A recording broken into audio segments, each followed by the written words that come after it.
Welcome to Chillin' 101. We hope this video helps. In this video, I will explain how to make Ghost Notes in FL Studio Mobile. Ghost Notes are incredibly useful tools for music production, acting as transparent guides within your piano roll.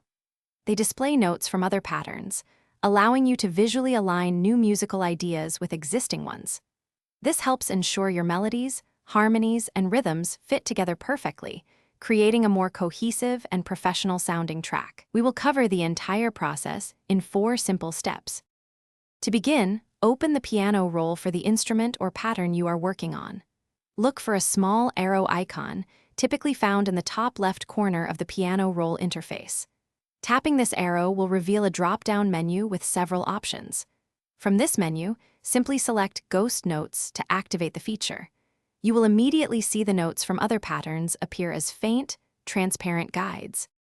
Once activated, Ghost Notes will appear as faint, translucent representations of notes from other patterns in your project. These visual cues are invaluable for precisely placing new notes, ensuring they harmonize or rhythmically align with your existing composition.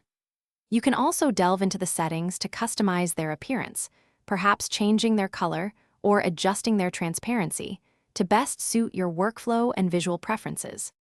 Utilizing Ghost Notes significantly enhances the overall cohesion of your music. They are particularly beneficial when layering multiple instruments, helping you maintain consistent timing and melodic relationships. For example, you can easily align a bass line with a kick drum pattern or a melody with a chord progression. Experiment with the various settings to find what works best for your creative process, making your production workflow more efficient and enjoyable. Thanks for watching. Consider subscribing if we helped you.